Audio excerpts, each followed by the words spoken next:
Some days it feels like the universe pulls you in a direction you never intended. That was the day I met Jacob, the voice. I know how insane it sounds, but once you hear it, logic fades away and instinct takes over. For me, it started with a single haunting name, Elm Street. A street so ordinary it could be anywhere, but for some reason it felt like every nerve in my body strained in that direction. I never wanted this. Jacob is a pesky inhabitation in my mind, whispering directions that invaded my everyday life. Yet the first time I ignored him, my brother Evan's accident happened. He fell off a roof, laying comatose, clinging to life by a thread in intensive care. The doctor said it was a freak accident, but I knew better. I didn't heed the voice. I didn't play the game. Each time the voice led me somewhere, something extraordinary or terrible happened. And each time Jacob disappeared afterward, leaving me in torment. It was an inexplicable pact, his whispers directing my body in exchange. For what? I called it intuition. My friends laughed, if they only knew. That morning, the air was unnervingly still, pregnant with withheld breath, as if the world anticipated a crime. At that moment, Jacob demanded movement, Elm Street. Was it a hint or a call? The sun rose, glancing light through thick clouds as I reached the mentioned street. It looked like any other, quaint homes snuggled up, pretending nothing dark could happen between their walls. Jacob insisted. Slight deviations in my path seemed arbitrary until we arrived at an innocuous white house with cracked shutters and roses flourishing against neglect. You know what to do. His voice reverberated in my skull with a sickening familiarity.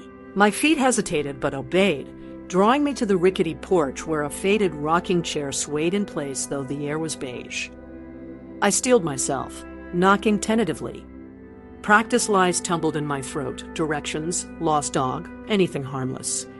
Before I lost my nerve, Anna appeared, her silhouette etched against the home's warm, inviting light. She was my age, a hopeful smile playing on her lips, a mother's smile. She didn't look like the type fate haunts nightly until it snaps threads of normality. But there we were. The conversation went smoother than expected. Jacob had a way with people through me, disarming them with comforting words only a puppet could deliver. Inwardly, I screamed, while outwardly rehearsing lines dictated by a presence only I could feel. Her name was Sarah, Anna's daughter, and tonight's immersive tragedy.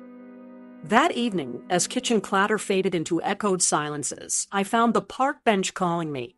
It was a place of refuge where earth met the sky in a canvas of whispered secrets. But for every serene night I spent watching stars blink knowingly back at me, today was different. Jacob departed as suddenly as he arrived. Glaring headlines spun into view on my phone, an evolution from reality to a nightmare scripted under uncontrollable hands. Tragedy strikes Elm Street, family devastated by shocking loss. Part of me shattered reading the words, though my fingers refused to scroll further, fearing missing pieces that might emerge like ghosts of my guilt. Sleep evaded me that night, chased away by memories and the gutting reality of screams I couldn't erase.